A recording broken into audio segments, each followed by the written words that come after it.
Hurry up.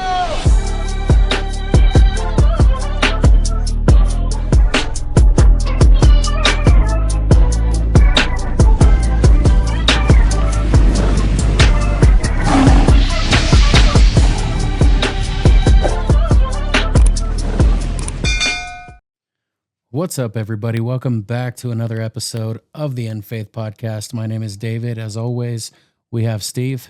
I'm glad to be here. And we are in an exciting new journey, Steve. We're starting a new series. What do we decide to call it? The Difficult passages in the Bible. Difficult passages of the Bible. I was stuck on what we decided to call it, and then like my last minute idea of just narrowing it down to, one book. And it's like, no, there's so many other difficult passages out there that we don't get to talk about much, or I wouldn't say we don't hear it spoken as much as some of the other scriptures and books in the Bible. Yeah, that's somewhat understanding. I mean, it's going to be for us as we go through this as well. It's hard to understand why some of this is in the Bible. Right. And I think that's a big reason why, I probably don't dive as deep into those passages as I should, or things of that nature. But it's in our nature to try to stay away from things that don't make sense, or are hard to swallow, or are difficult to deal with. But it was a really good idea when we were talking back and forth on what the next series would be, what the next study would be, what we were going to jump into next, and to have that difficult passages of the Bible come up right after in that timing of coming out of Holy Week. Mm-hmm. We spend all that time in fasting and sacrifice, and then we hit Easter, and then where do you go from there? Okay, well, we could continue we could continue off that, I'll say off that high of Easter, and just really going off of what God's done for us and what Jesus did for us, and what he did for us on the cross. Or do we just kind of go into something else? So it took prayer, but to come into difficult passages to understand right after coming out of Holy Week, I think it's fitting. It's really fitting, because I don't hear these passages preached a lot. I might hear like a reference to, or things of that, but to really dive in and examine and talk about what's going on. And I'm not saying it in a bashing way that it's not preached about as much as it should be, or as it's not preached about as much as other favorable passages. That's not where I'm trying to go with it. It's like you said, they are difficult to understand, and we don't talk about them as much. So I was all on board when you brought it up, and I'm like, yeah, difficult passages. I'm really going to enjoy that, because I'm one person that has many questions about everything. So I'm going to be real curious throughout this, and I'm eager to see what we learn from it.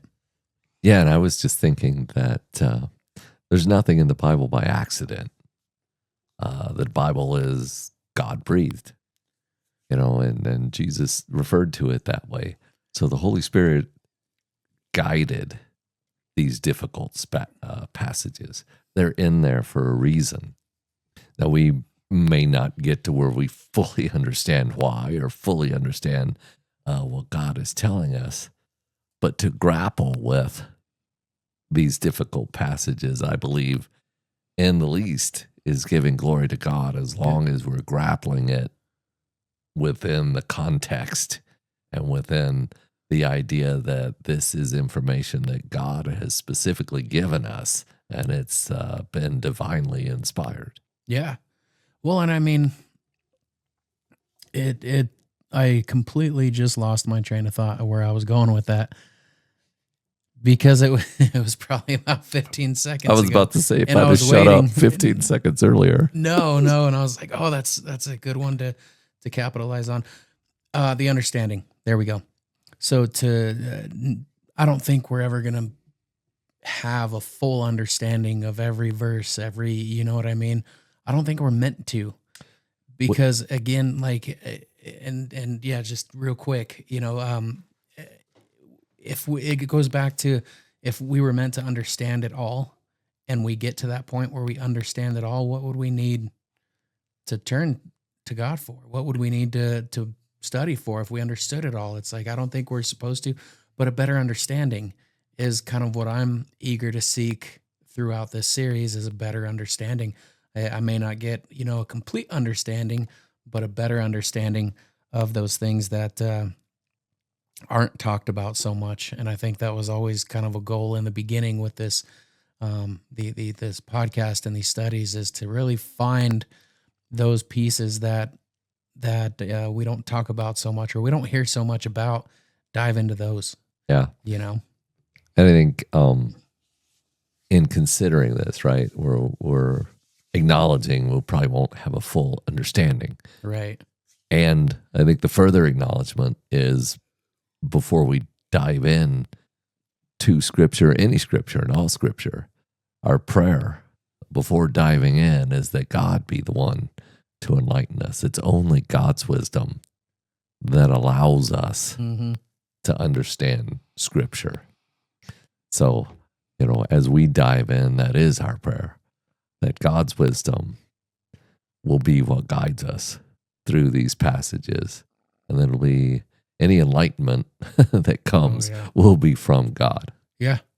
No, completely. Because if it came to understanding without and not, leaning on God for that understanding or that wisdom, I mean, we'd be scrambling to try Mhm. and understand it. And I think that's really a key point there, is to, have that prayer that we are guided through this. Because 9 times out of 10, I'm learning this as we're putting it out there, Yeah. and it's sometimes it kind of gets awkward for me when somebody will comment on being a teacher or something. It's like, oh, I'm no teacher. I'm just, I'm reading along with everybody else. We're doing this all together in these studies.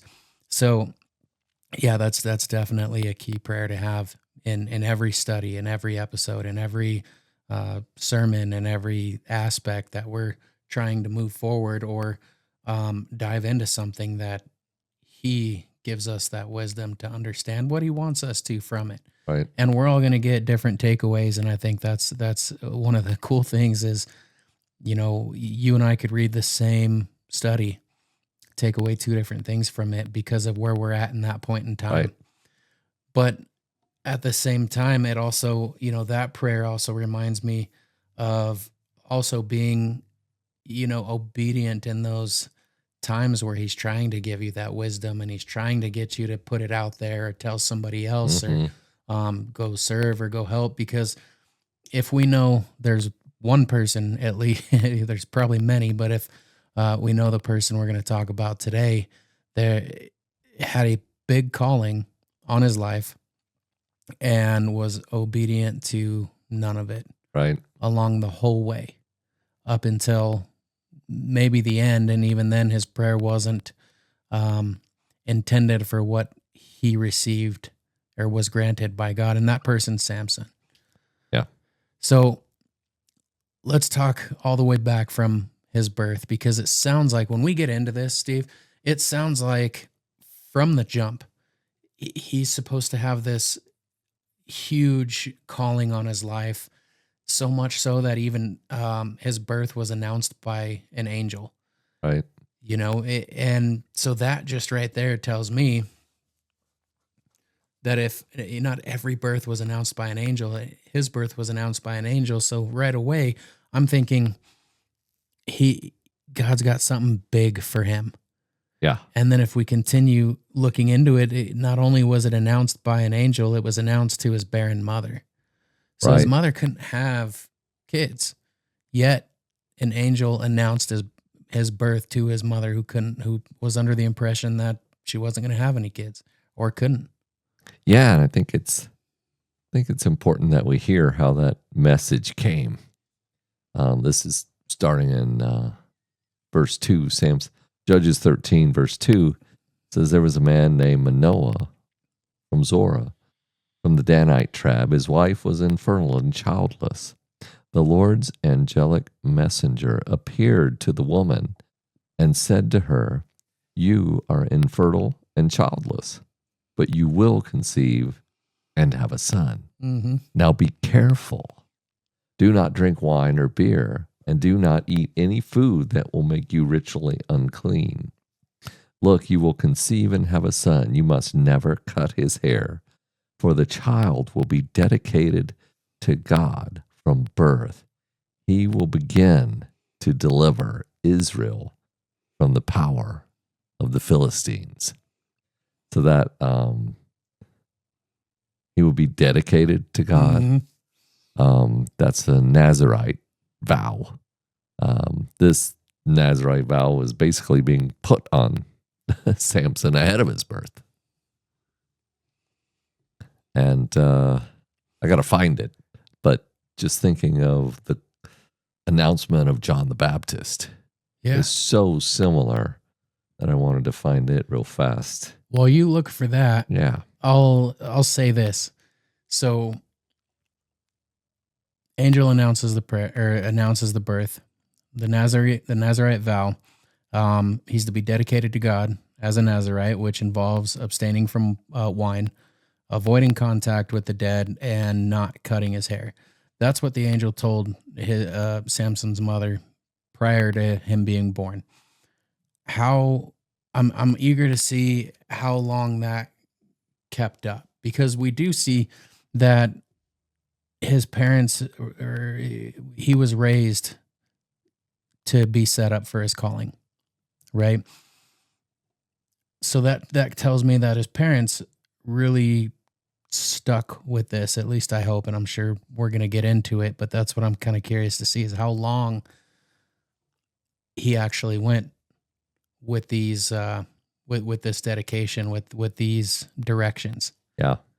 So I have the passage from Luke 1.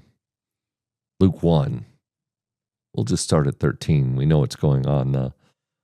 John the Baptist's father is a priest, and he was in the temple. His name is Zechariah.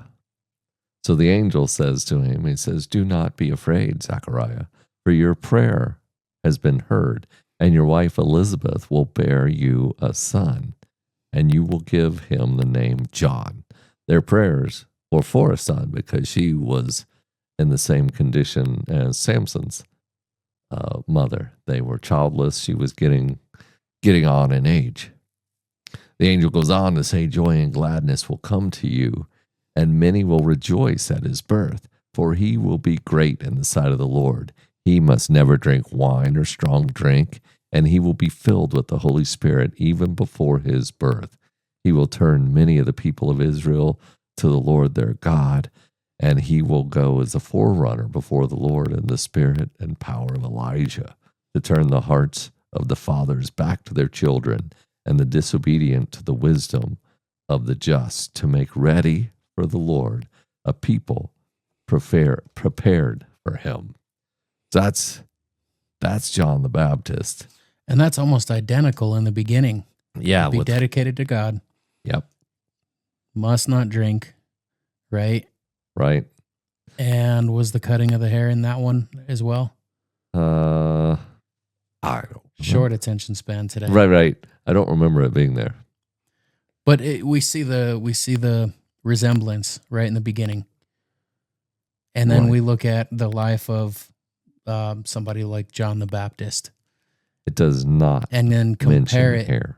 And then compare it. Yeah. And then compare it to how he lived it out, and how we're about to talk about Samson living it out. It's like we've got the examples of the right way to live out your Nazarite vow, and, well, the way to just throw it away, quite frankly, and not care about the power that God has endowed you with.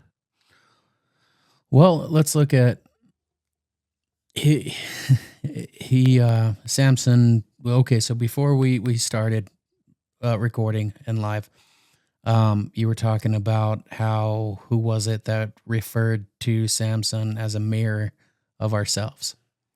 Yeah, so it was Milton that wrote a poem. Um, I think it's cool. I think, but yeah, in that poem, he referred to Samson as being a mirror. I'd suggest it's a mirror that we don't like looking into. It's although probably for most of us men, we seem to have an amazing ability of looking at the mirror mm-hmm. and thinking everything looks pretty good, and and going on. Yeah. Well, I mean, as did Samson. Yeah, Because we see how. Okay, I'll put it this way: he didn't have a stubborn big head for nothing.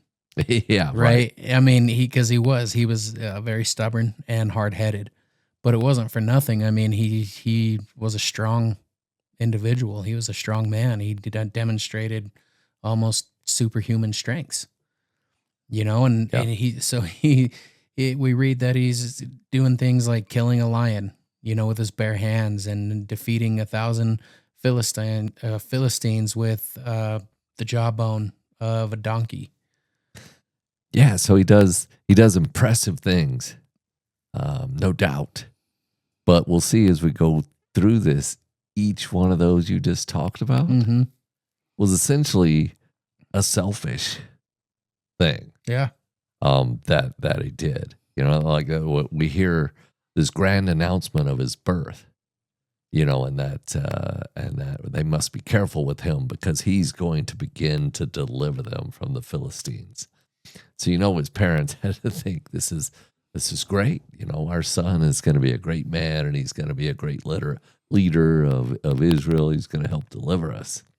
But the next chapter, starting in Judges 14, the very next thing that we hear is that he's going down to Timnah, where a Philistine girl caught his eye.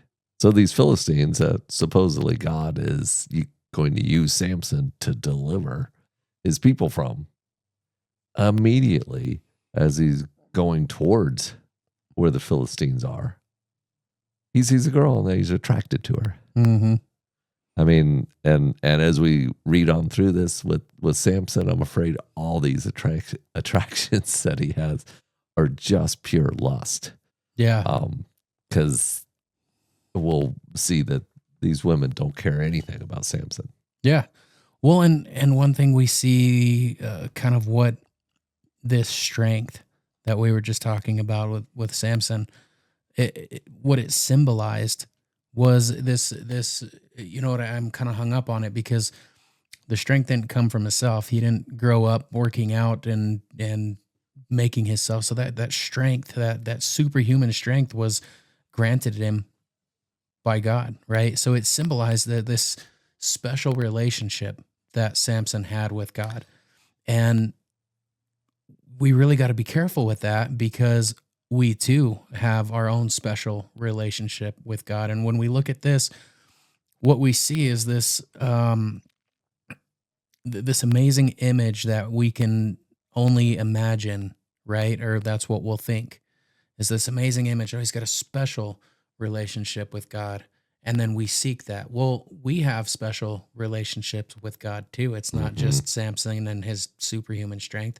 We all have our own individual gifts. And that's why I say we got to be careful, because we too could end up going down the same roads as Samson. It seems, because of everything that he gets into, this strength that he has, he really values it.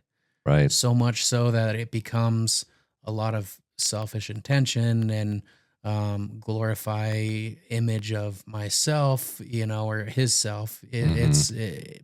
We could easily go right down that road with that, special relationship, or that special gift that he has given you that not too many other people may have, or what have you.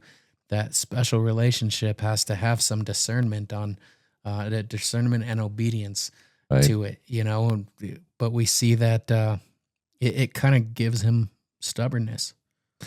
Well, yeah, perhaps arrogance. Yeah, that's Even what is I was what going is for. even Arrogance, what stubbornness, it's. arrogance. Yeah, it's some They're stubbornness in there cousins. too, I'm sure.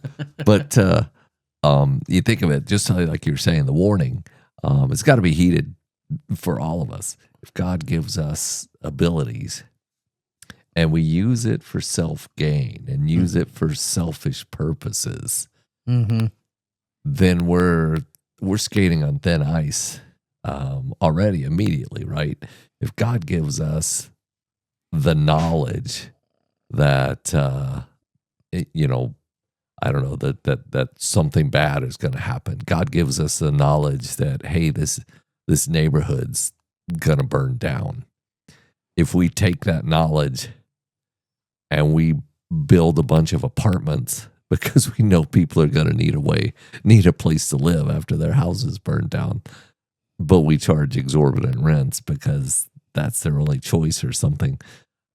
You get what I'm saying? If we Yeah. take what God gives us and use it for our gain, God's not going to keep putting up with that for too long. He gives us, just like today, gives us spiritual gifts. You know, Paul goes into the different gifts that we can have, that when we receive the Holy Spirit, that could be ours, that are, ours. God gives them, but He gives them to us for the purpose of His kingdom. He gives them to us for the purpose of expanding His kingdom, of making disciples, which is all what Jesus called us to do. Right. And here, Samson has been called to begin delivering the people of Israel from the Philistines who were ruling over them in a land that God had given to the Israelites. So essentially, Samson has one thing that God has called him to do. And, as we notice that Samson ends up using his strength for selfish purposes. Mm-hmm. But go ahead. Well, and I'm just saying, we see in, where is it, Judges 14, 5 and 6. Yeah, 5 and 6. We see it in 6, but I'll read 5 to kind of capitalize on it. We see in that verse that God is with him, Yeah. is guiding, is showing up to. So it's not, again, we're talking about this gift that's been given and is now being I guess absorbed too much, and it's now being used for his own gain. But we see that it for the longest time here, it's the Spirit of the Lord that's coming up and showing up in these times. We see, I'll start in 14 verse 5. It says Samson went down to Timnah, with his father and mother, and as they approached the vineyards, suddenly a young lion came roaring toward him. In 6, here's where we see it. The Spirit of the Lord came powerfully upon him, so that he tore the lion apart with his bare hands, as he might have torn a young goat. So sorry, I went to go read the next one. I was like, wait, no, I wanted to end on the other one. But we see right there, the Spirit of the Lord came powerfully upon him. So we see that there's knowledge there, that it was instilled. Even for him, I believe that he even knew what his calling was, what his strengths were, what his gifts were. And instead of all glory to God, he was like, well, look what God did to favor me, And right after that is what you were talking about, or sometime later in verse 8, I went too far ahead in verse 7. Then he went down and talked with a woman that he liked. Yeah. Right. And went back sometime later to marry her. He turned aside to look at the lion's carcass, and in it he saw a swarm of bees and some honey. So at first I thought it was a very short time frame because the lion's still laying there. But now I'm kind of wondering how long from first talking to her, then turning around. I can't imagine it was that long, because he's known to get into some stuff there, Steve. If we could back up though, just a bit, because like we noticed at the first of this, the first of the chapter 14, a Philistine girl catches his eye. Okay, that with us, we have our verse from the New Testament, you should not be unequally yoked. Right. So we know that if you're getting married to someone who doesn't have your belief system, there's danger in there to begin with. Part of the danger might be that she drags you into her belief system, or he drags her into, whichever way it runs. So, and of course, his parents said, "Hey, can't you find a wife from our own people?" And he basically throws a fit and says, "This is the girl I want. Get her for me." Now, here's part of this being a difficult passages all over it. Mm-hmm. So he says, "Get her for me because she is the right one from me."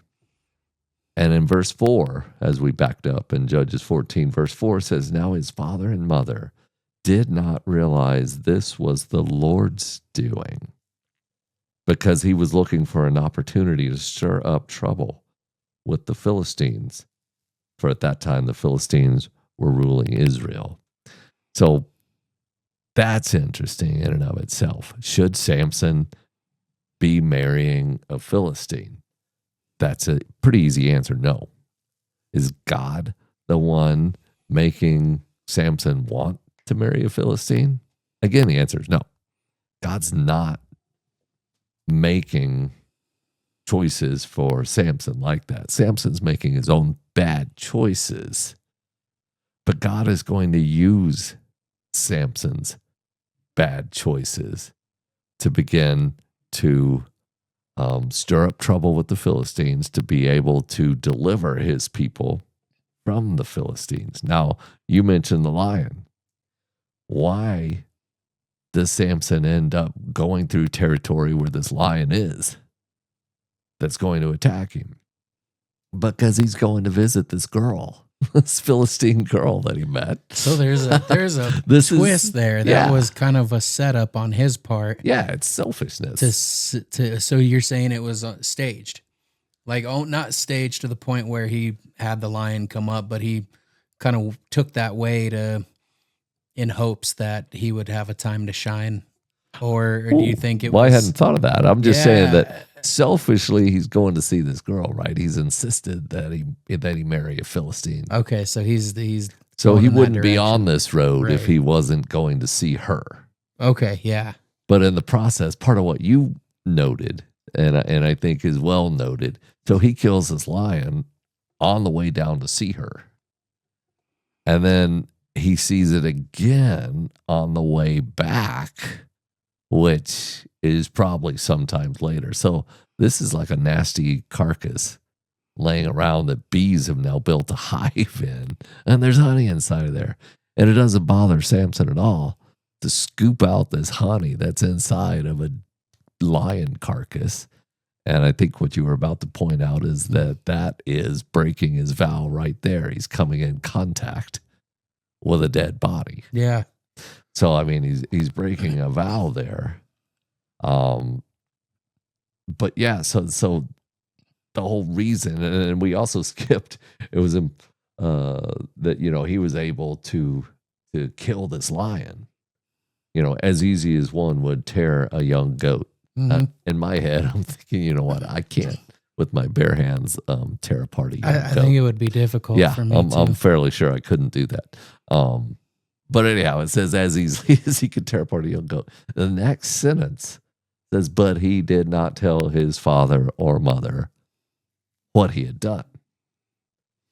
And then on the way back, he certainly doesn't tell them that the honey he brings them, he was scooped out of the carcass of this lion.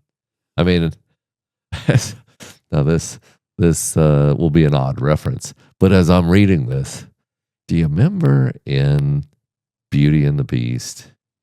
And you remember the character Gaston? Yeah. And you remember that song about Gaston? Yeah. Where, no one fights like Gaston. No one does all this essentially bad stuff, right? Rabble rousing like Gaston. Uh-huh. That song could be about Samson. That's what right when you mentioned it, I was like, yeah, that's Gaston right there, man. Because that's how I picture him. I picture him kind of walking down to see this woman and then returning. And then we see that he takes another trip down there. Yeah. And this time he brings his father Yeah, because to there's go going to be see a him. marriage. His And father's going with him because he's like, I'm going to marry this girl. And so the father is accompanying him to his wedding. I can only imagine what his father's thinking right now, because he's already tried to warn against it. Yeah. And then there's so many secrets that are leading up to this, like coming into contact with the dead lion, Yeah. bringing them honey from what was inside of the carcass. Yeah. And then grabbing your father to take him to go meet this woman, have a feast, a wedding, and all of the above with this pretty big secret that you have not told Right. your father, that is essentially supposed to be there to support this decision that you're making. Yeah, he's just flagrantly blowing off any of the things that he should be concerned with as being dedicated to the Lord. He is not acting. I mean, Samson, if anything, is dedicated to his lust at this point. He's going to get the girl that he wants. It doesn't matter. All the other stuff is basically to the side. Almost everything we see him continue going through here has to do with, because I want to marry this girl, this Philistine girl. I don't care if she's a Philistine. I don't care that this is enemy territory.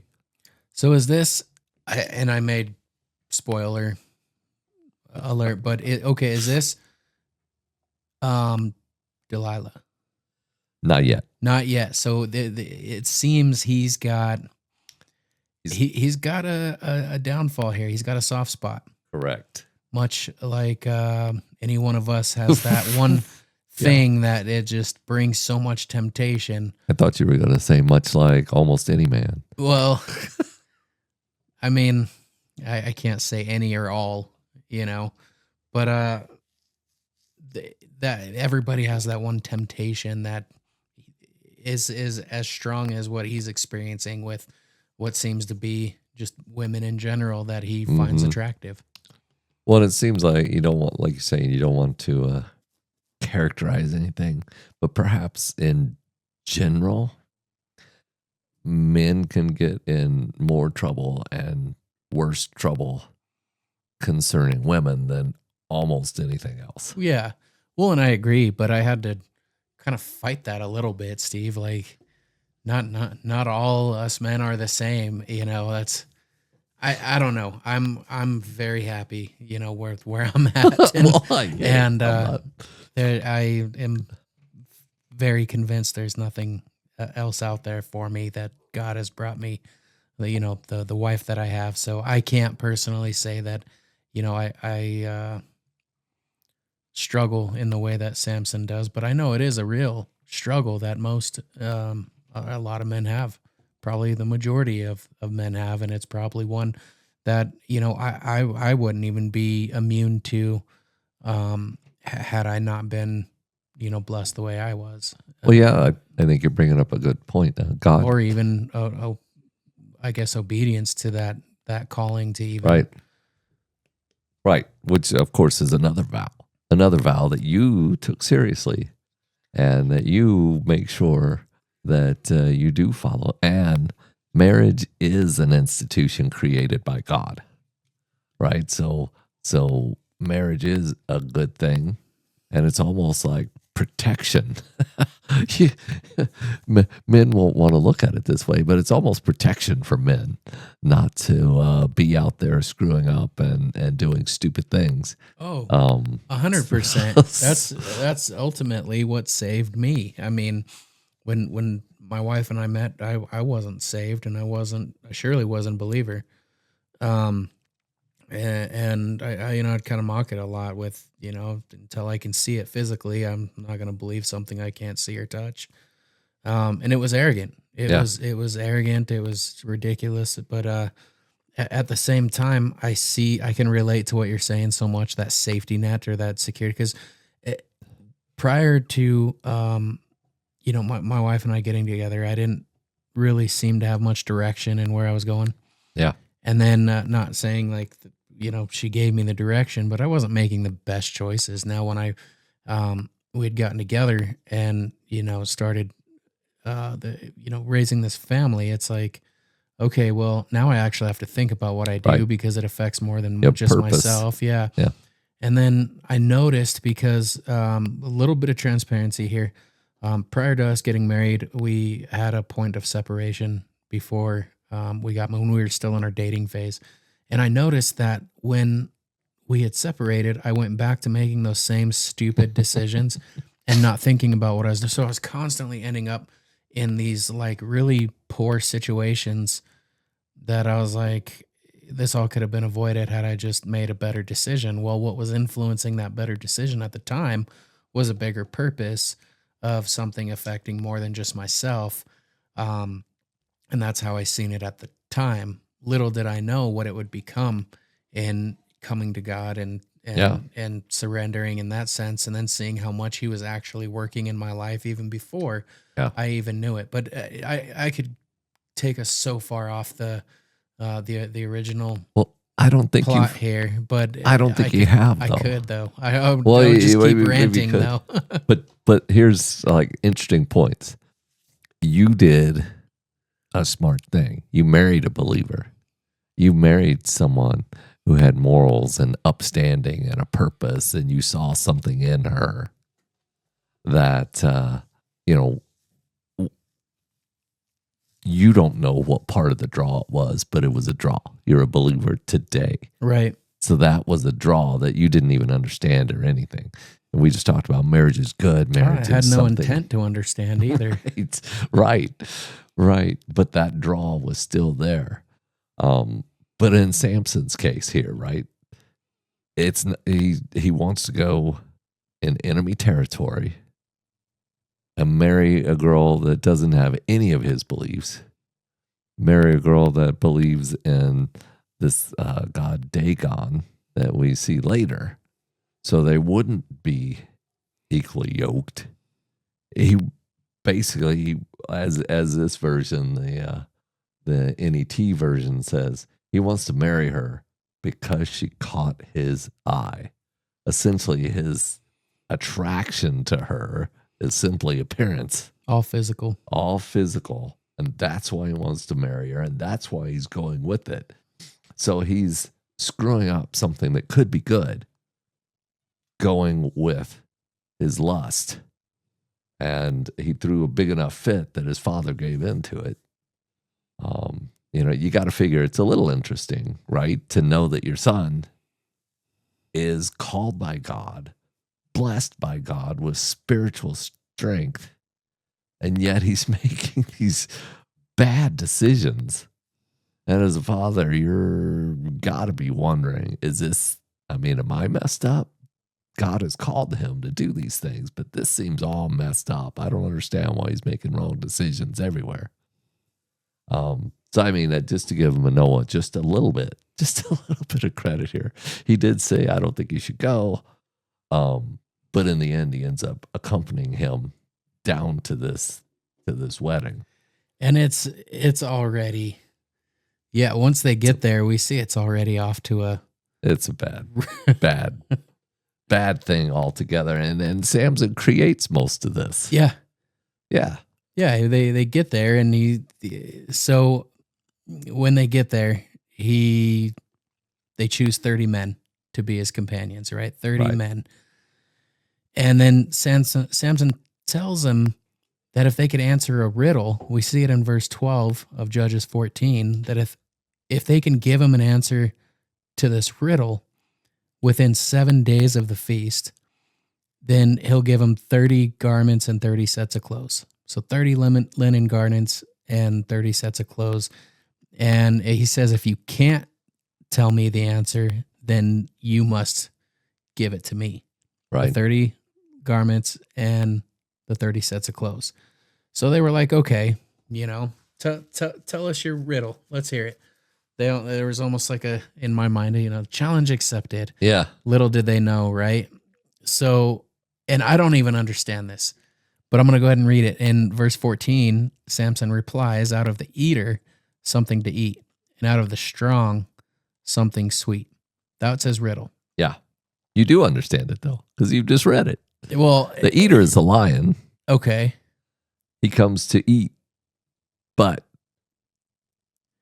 out of the strong comes something sweet, the honey, because the lion is the strong. Okay. So out of the one who eats comes something to eat. So the honey gets into the lion. And out of something strong comes something sweet. The strong lion has the sweet honey. So it's something nobody could figure out if they don't know. If they weren't there. And nobody knows this happened. He didn't tell anybody. No. So, I mean, it's sort of one of those unfair deals. There's no way they could solve this riddle. It's unfair because we just read what happened. We know what happened, Right. And I still didn't get the riddle. Right. So I feel like I'm in the same boat as these 30 men. That's like I only understood it because I read it several times. Well, yeah. I mean, I would have read it several times and been like, "Hey, you guys, I've been reading this riddle for the last 4 weeks. I still can't understand. And is it him? Is he the something sweet? Because I could imagine. You know what I mean? I could imagine him kind of making this riddle arrogance. to kind of like, yeah, in his arrogance. I was like, and I almost did. I was Right. like, is he supposed to be the strong and sweet? Yeah, you could easily and then you're see like, him oh, you say, just read it. And something I'm like, strong. yeah, I could see the arrogance. out of Clearly it. me. Yeah.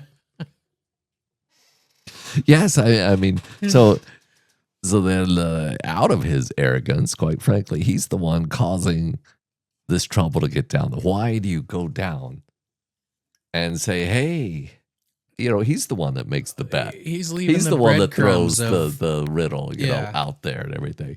He's causing the trouble. And remember, so do you think God knows people? Do you remember what it said earlier up here in verse 4?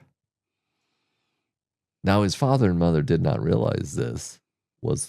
His father and mother did not realize Samson wanting a Philistine wife. They didn't realize this was the Lord's doing because he was looking for an opportunity to stir up trouble with the Philistines. Right. Boy, does God know Samson, right? He's like, all I have to do is get Samson in front of these people, and he'll just stir up trouble because that's what he does. Yeah. I mean, so God sort of allows this foolishness to happen because Samson is who he's going to use. We've seen that, time and again. When God chooses someone, he sticks with them. Yeah. You are going to do what God has called you to do, regardless of how selfish you are, regardless of how arrogant you are, regardless of how much you don't even care about the vow that God has called you to, about the dedication. God is still going to use you to do the things that he's called you to do. Well, that's why I stressed in the beginning of this that we need to be careful. Yeah. That we don't let his calling or his strengths or his gifts get to our heads. Because regardless, like you said, when God chooses to use you, he's going to use you. Right. Yeah. But we could make that process so much longer, so much further, so much more difficult. Painful. Right. So much more painful because like he's doing with Samson, he's allowing it. Yeah. Not as punishment, but as a lesson. Sure. If this is what it's going to take for him to understand, then this is what it has to be done for him to understand. And I see it in, even in my own walk and in our walk as just people on this earth, we do the same thing. Yeah. We have to go through things the hard way a lot of the time. And then we kind of praise those times where we don't have to go through the long way and thank God for them. But we end up taking the long road and then having to suffer a little bit more just to learn that lesson. Yeah. Yeah. So, I think even though Samson hasn't really cared about anything that God's called you to do, God has now orchestrated behind the scenes using Samson's own arrogance to get things going. So now he's thrown out this riddle that they're trying to answer. And what do they do then? So remember these groomsmen they're not Samson's friends. They're just people assigned to him. They're Philistines that are assigned to him. So they go and they go to his fiance, his wife to be. Again, she's a Philistine as well. She probably knows them. And they said, trick your husband into giving the solution to the riddle. If you refuse, we will burn up you and your father's family. Did you invite us here to make us poor? So they've come to her and said, you're going to give us the answer. You need to find it or you're dead. So Samson's bride cried on his shoulder and said, you must hate me. You do not love me. You told the young men a riddle, but you have not told me the solution. And she keeps going on and on. I mean, so she doesn't. That's the game I see when we're getting to the point where he gets there with his father and he holds the feast. I'm like, this is already off to a bad start, because right here I see the manipulation and the everything just right away is going south. Yeah, so I mean, his arrogance says, "Hey, I'm gonna mess with these guys, right? I'm gonna mess with these Philistines. I'm gonna throw out a riddle. I'm gonna humiliate them. They're gonna have to, get me some clothes." And of course, the Philistines are like, "Well, we don't like that. We're not gonna be humiliated, and we're certainly not above using threats and violence to get what we want." So that's what they do. They threaten his bride, and but she doesn't tell Samson that that's what's going on. Because literally right here, the strength of Samson, all she has to do is say, hey, these guys came to me and said this. I'm pretty sure Samson could take care of 30 guys, in a few seconds based on the things that we've seen already. So she is not in love with Samson, I don't believe. No, I mean, Samson's going for her like after manipulation. Yeah, she doesn't come to him with the truth. She goes ahead and does. You don't love me. Yeah, even though, I mean, she was threatened by them, but she doesn't come up with the truth. Seems like she should know him well enough to know Samson can take care of these guys. Right. But instead of doing that, she does get the answer out of him by continuing to ask and ask and ask. And so we see the weakness of Samson for women. He can't handle if they continue to ask and continue to nag him for the answer. Well, yeah, because we see he didn't give it up right away. No. Excuse me. We see that at first he was like, I haven't even told my own parents. I haven't even told my own mother and father. Why should I tell you? Yeah. But then on the seventh day, so she bugged him for quite a while, right? Mm-hmm. For almost the whole feast. For 6 days. Yeah. On the seventh day, he finally broke and told her. Yeah. Yeah. So he breaks. Yeah. I mean, but he does break, right? Even knowing, I mean, it's one of those weird things. If she's asking that hard and saying the things that we read in here, that you don't love me, and all of this. I mean, Samson's got to be asking, what is up? Why are you asking for the answer to this riddle that basically doesn't involve you? So, I mean, it seems odd everywhere. She should know Samson could take care of these guys. If she cared anything about him, she would just come and tell him the truth. Samson should know something's going on, but in his arrogance, he doesn't believe anything bad is going to happen, even if he tells her. But he knew when they figured it out that he had told her. Yeah. Because that's interesting. Yeah. So she goes and explains the riddle to her people. So she turns around, tells everybody else. And before sunset on the seventh day, the men of the town said to him, what's sweeter than honey and what's stronger than a lion? And right there we see that Samson said, and I'm curious, what version are you reading it? So this is the NET. Okay. I'm on NIV. What is yours? Does he call her what he calls her? And oh yeah, that's in every version. So okay, so after they answer, calls her a heifer, and yeah, but like, here's is she the heifer. But here's in this scenario. She is, but here's what Samson's saying though. He's not actually calling her a heifer. Yeah, He's I not. read it and I was like, dude, is that there's got to be a So meaning behind this yeah, because I he's don't not see insulting that her. verbiage. So when they say this, what is sweeter than honey? What is stronger than a lion? He said to them, if you had not plowed with my heifer, you would not have solved my riddle. So he knew there was no way they could solve it on their own. And he knew that only one person in the whole world had the answer besides him. So what he's saying, though, he's like, you crossed a line, essentially. You came to my wife and got information. You don't come to my wife without my knowledge and hit her up for information on something like this, is basically what he's saying. He's saying, you crossed the line.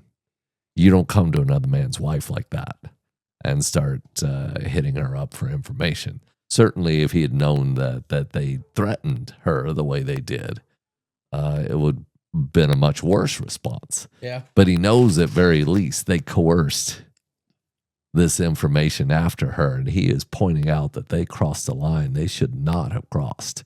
You don't come messing with my wife that way. Well, and I see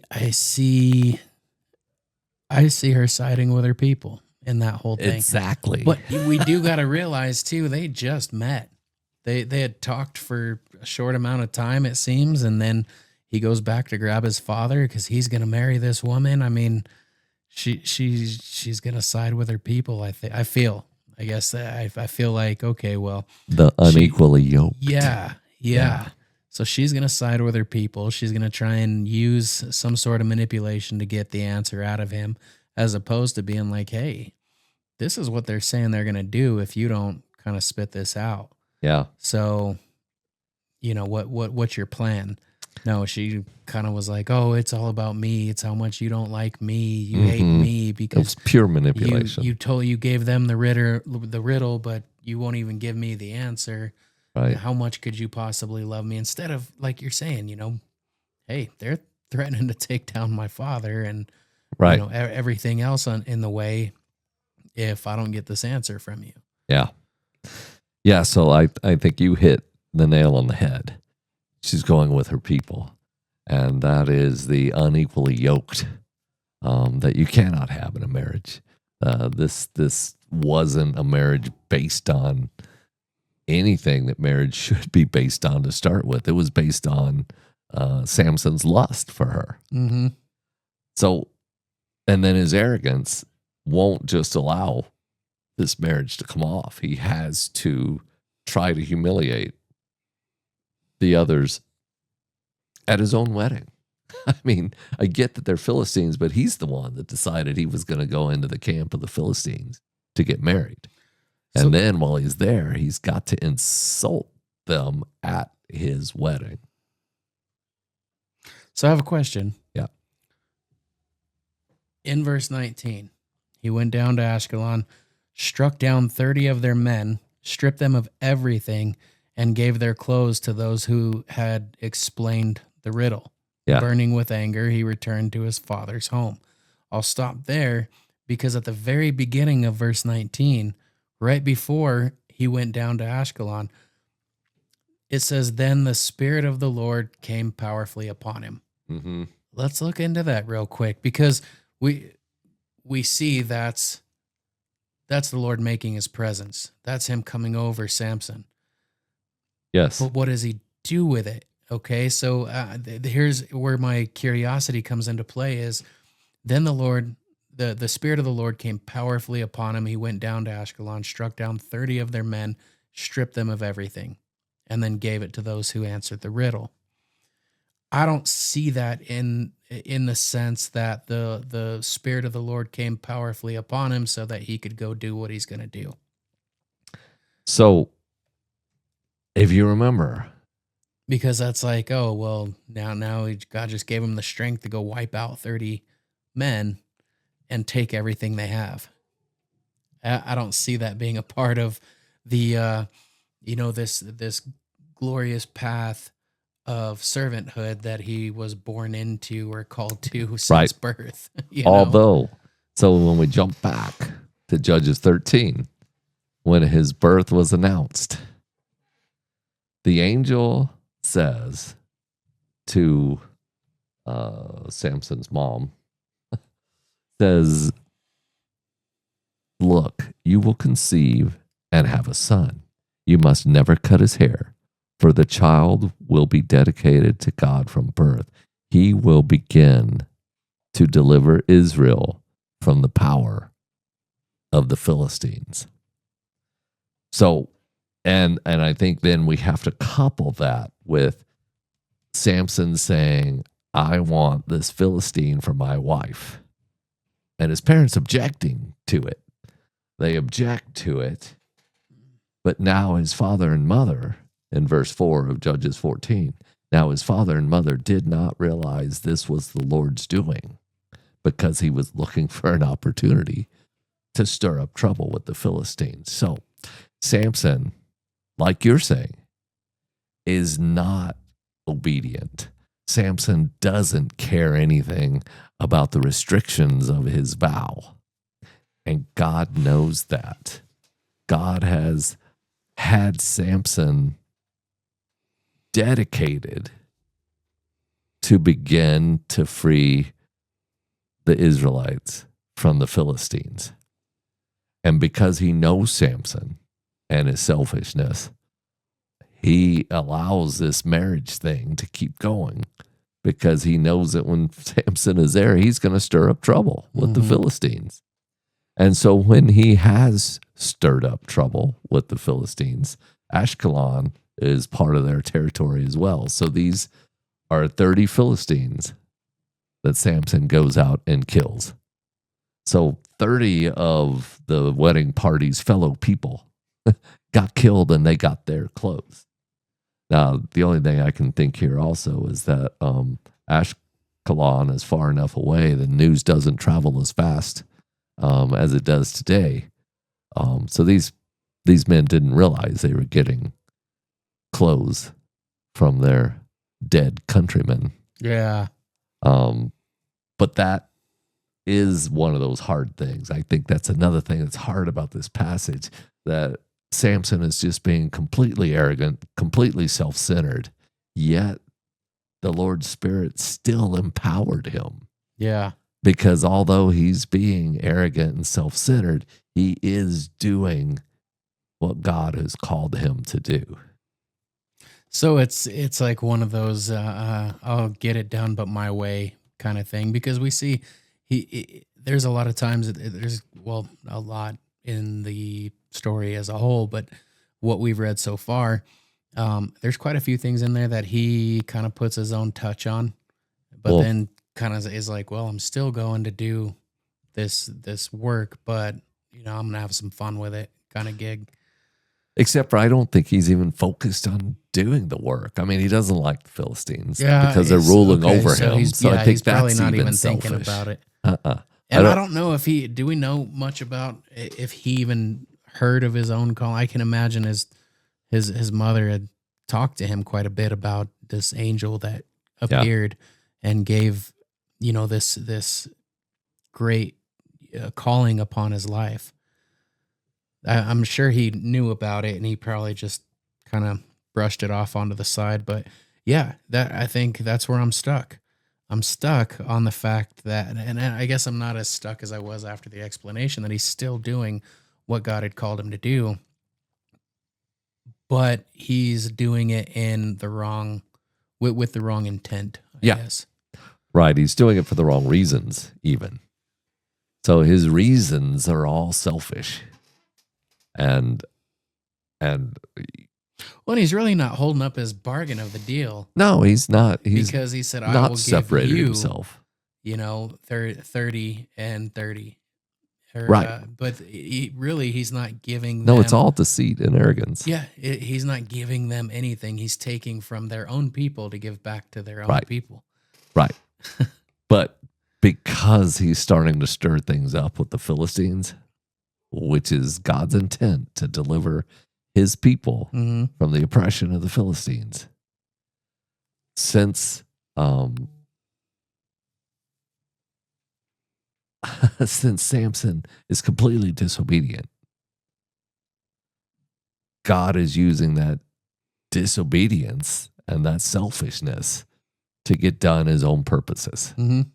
He has called Samson. He is going to use him. He has empowered him to be able to begin to release, isn't the word, begin to deliver his Yeah. people from the Philistines. I c- So even though he's all wrong, God still uses him, and it's the power of God that gives him, or it's, his power comes from God for him to be able to take care of these Philistines.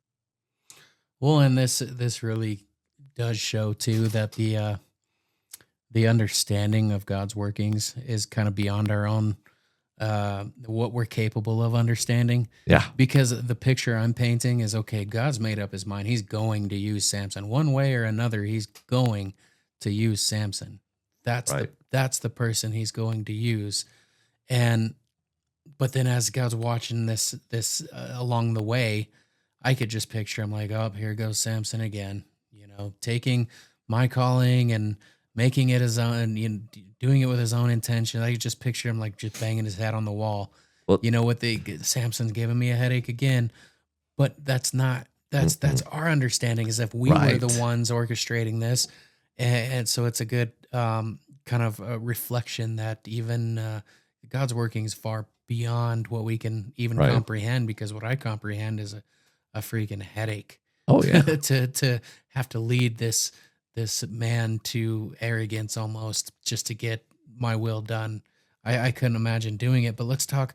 One more thing I want to touch on before we end this study, continue it next week.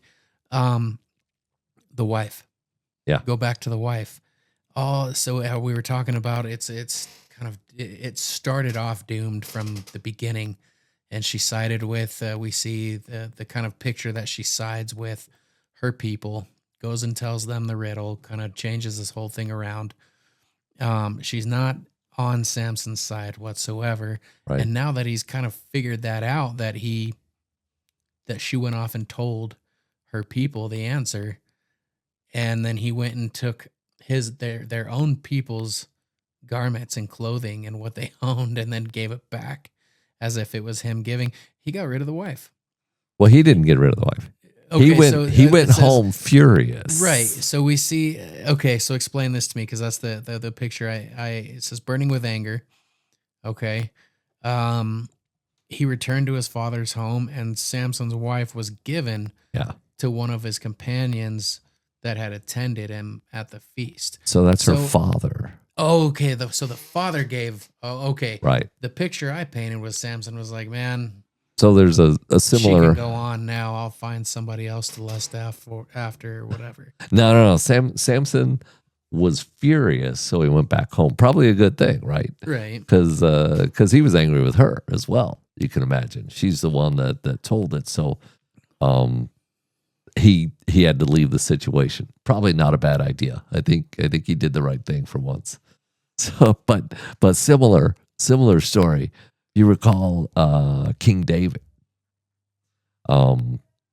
King Saul, the first king of Israel, before David was king, had said the man who is able to, I believe it was go into Jerusalem. I don't remember, but anyhow, the man who wins a certain battle will have my wife as his bride. And David is the one who won. Mm-hmm. So Saul's daughter, I don't know what I said a minute ago, but anyhow, it's Saul's daughter. Saul gives his daughter to David as a wife. So, but then Saul and David start, having a falling out because Saul is jealous of David, extremely jealous of David. And so Saul gets an evil spirit, gets in him, and he decides, I'm going to kill David. Well, his own daughter, his wife, helps David escape. But David's gone. He's on the run. And while he's gone and on the run, Saul gives his daughter to another man to be his wife. Oh, okay. Yeah, yeah, yeah. So you could say it's similar in that that wasn't David's doing. David was just gone. Yeah. And so Saul then said, "Well, okay, since he's gone, I'll give you to somebody else." Yeah, I keep forgetting like in this time it was the fathers that would give away their daughters. Yeah. So, yeah, okay. I got thrown off a little bit there cuz I'm like, yeah, he ditched the people, he ditched the whole plan, he ditched the woman that he was so headstrong on and went back home and he did, but I took it as he gave her away to here you can have her now Yeah. kind of thing. Yeah. No, I mean, I think he went home to cool off. That's quite frankly what it seems to be, which we'll see more of Yeah. next week. Yeah. Well, can you imagine that conversation having to go back home now to your parents who had told you it was a bad idea to begin with? Yeah. And I'm looking here and it doesn't get much better. No, it gets worse. It gets so Way much worse. worse. Yeah. And he ends up in so many things. And the great thing to talk about this is how it can reflect like you were saying in the beginning of the study that I can't remember his name that said it was like a mirror Milton. Milton, and how it's so easy for us to get down that same road and do the same things and chase after our own wants and say, well, if I want it this bad, it has to have been given by God, right? No, Right. no, that flesh will deceive you. But yeah, so he storms off home, burning with anger. We read in 19, yeah, 19. Burning with anger, he returns home to his father, and Samson's wife was given to one of his companions who had attended him at the feast. It's a good thing that all they got to was the feast and not a formal whole wedding before all this happened, because then who knows how it would have had to have end up, that kind of betrayal and anger that he felt. But Yeah. no, we thank you guys for joining. Join us next week as we get into the Samson's revenge on the Philistines. So he's not done. No. He's not done. And like I said, as I'm kind of skimming down ahead, I can't help but shake my head because I'm like, oh man, I thought the last part was pretty, I would say bad. I mean, it definitely turned on him, but there's some things in there that are kind of hard passages to go over, hard scriptures to understand. And as I'm looking through, and I'm like, man, he is just not making it any better for himself. Mm-hmm. So yeah, we'll jump into that next week, and we hope you guys join us again. Thank you, and God bless.